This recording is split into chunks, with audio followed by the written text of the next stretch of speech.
Selamat sore, kita kembali berjumpa di iNewsroom, ruang memperdalam informasi aktual dan juga komprehensif. Masih bersama dengan saya Reinhard Sirait. Kebakaran terjadi di Jalan Perdamaian Kebagusan Pasar Minggu, Jakarta Selatan. Api yang semakin membesar membakar 4 rumah warga.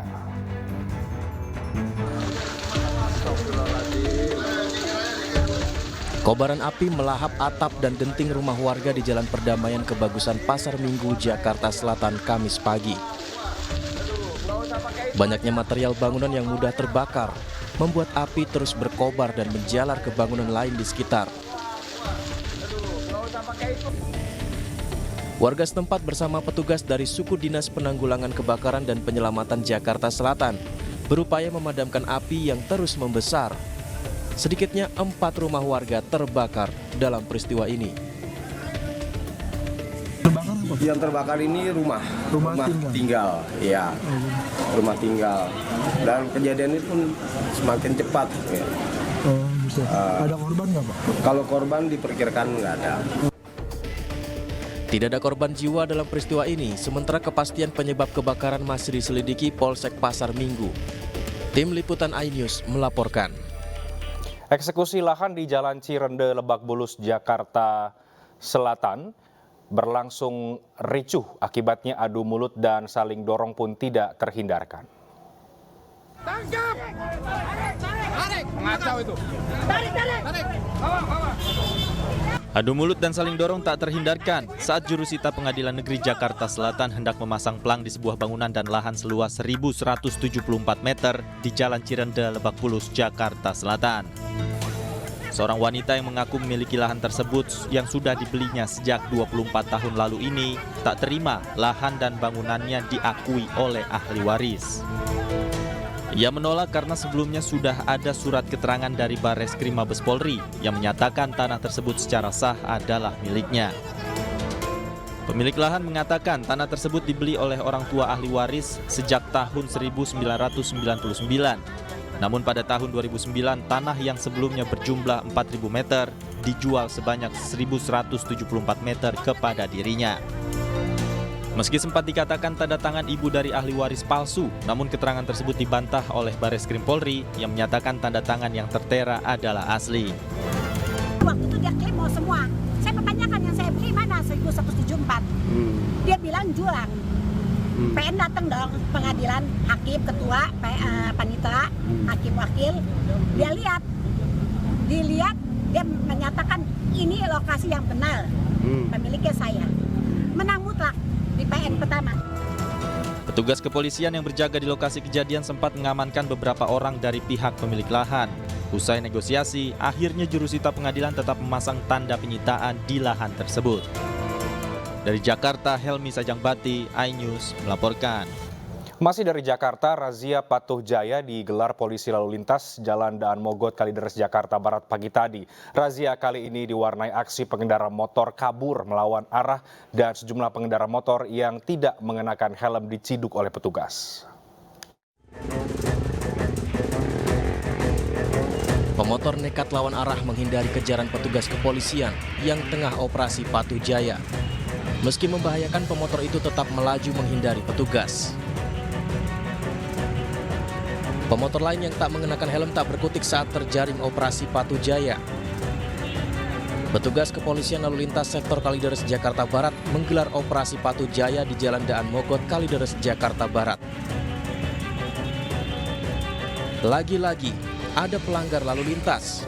Pemotor nekat melintas di jalur busway. Pemotor beralasan tak mau terjebak macet agar tak terlambat sampai di tempat kerja. Kerja di mana? Di Turin. Kenapa lewat jalur busway? Apa? Tadi macet, biasa. Cuma pada jalur busway no. Operasi patuh jaya yang digelar di kawasan ini menjaring sejumlah pelanggar, di antaranya pengendara tidak mengenakan helm dan melintasi jalur busway. Kita ke informasi lain, kasus korupsi pengadaan BTS 4G merugikan negara hingga 8 triliun rupiah. Sebelumnya jaksa mengungkapkan aliran dana tersebut mengalir ke mantan pejabat Kominfo dan beberapa pihak terkait.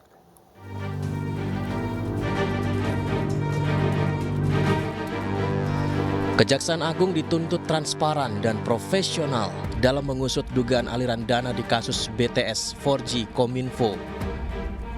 Sebagai aparat penegak hukum, Kejaksaan Agung telah diberi wewenang untuk mengungkap kasus yang merugikan negara hingga 8 triliun rupiah. Sebelumnya dalam dakwaan Johnny G. Plate, jaksa penuntut umum merinci total uang yang diterima mantan Menkominfo Johnny G. Plate. Johnny G. Plate menerima uang sebesar 10 miliar rupiah dengan dicicil 500 juta per bulan sebanyak 20 kali dari bulan Maret 2021 hingga Oktober 2022. Uang tersebut berasal dari perusahaan konsorsium penyedia jasa pekerjaan, penyediaan infrastruktur BTS 4G, dan pendukung paket 1, 2, 3, 4, dan 5. Pemberian dana tersebut diduga upaya dari tersangka untuk memuluskan kasus BTS agar tak ada yang mengusik. Dan berikut perincian aliran uang ke Johnny G. Plate CS dengan memperkaya diri, orang lain, dan korporasi, antara lain Johnny G. Plate sebesar 17 miliar 848 juta 308 ribu rupiah. Kemudian Anang Ahmad Latif sebesar 5 miliar rupiah. Lalu Yohan Suryanto sebanyak 453 juta 608 ribu 400 rupiah. Irwan Hermawan sebesar 119 miliar rupiah. Windy Purnama 500 juta rupiah. Dan Muhammad Yusrizki Mulyawan 50 miliar rupiah dan 2.500.000 dolar Amerika Serikat. Transparansi dan profesionalitas jadi kunci Kejaksaan Agung menjaga wibawa penegakan hukum untuk menguak kasus korupsi BTS 4G Bakti Kominfo. Tim Liputan iNews melaporkan. Ya, kasus korupsi proyek BTS 4G Bakti Kominfo telah menjerat total 8 tersangka termasuk Johnny G. Plate. Akibat korupsi yang dilakukan oleh Plate CS, negara dirugikan hingga 8 triliun rupiah.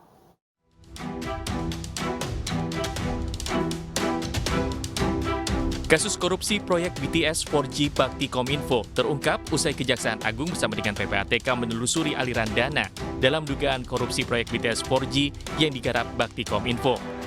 Awalnya Bakti Kominfo berencana membangun 4.200 menara BTS untuk memberikan pelayanan digital di daerah terdepan, terluar, dan tertinggal.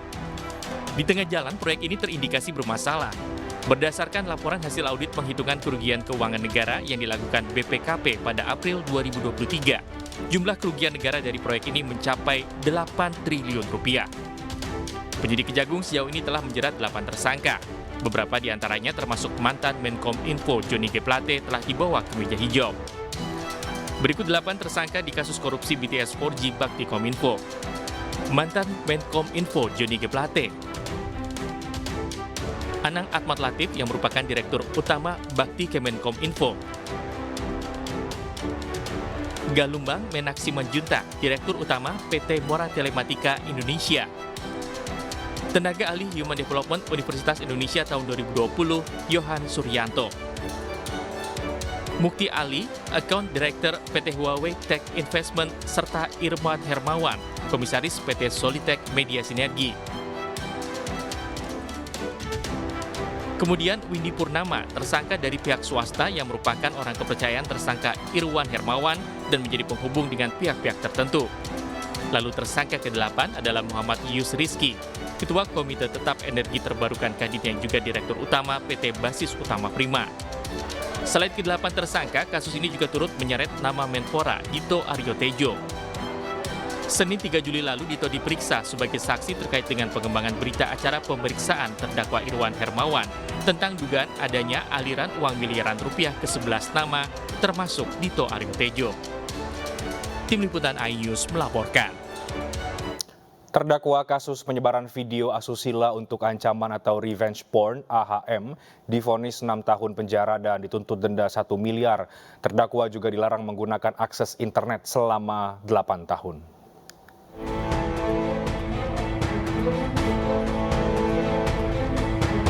Terdakwa AHM, pelaku penyebar video asusila untuk ancaman atau revenge porn terhadap korban yang merupakan mantan kekasihnya, jalani sidang vonis hari ini di Pengadilan Negeri Pandeglang, Banten. Dari hasil sidang tersebut, terdakwa divonis 6 tahun penjara dan denda 1 miliar rupiah, serta hakim melarang terdakwa menggunakan akses internet selama 8 tahun. Terdakwa sendiri dijerat pasal 45 ayat 1 jungto pasal 27 ayat 1 Undang-Undang Informasi Transaksi Elektronik atau Undang-Undang ITE. Menanggapi hal tersebut, kakak korban mengatakan sangat puas atas keputusan hasil sidang. Baik, tanggapan kami 6 tahun itu memang sudah seharusnya. Salah satu yang mungkin progresif adalah ketika hakim menambahkan hukuman 8 tahun tidak boleh mengakses internet kalau tidak salah. Itu yang kami soroti apresiasi. Meskipun begitu, kakak korban akan kembali melakukan pelaporan terdakwa AHM terkait pidana lainnya seperti tindak pidana pengancaman, penganiayaan, dan pemerkosaan yang dilakukan pelaku kepada korban.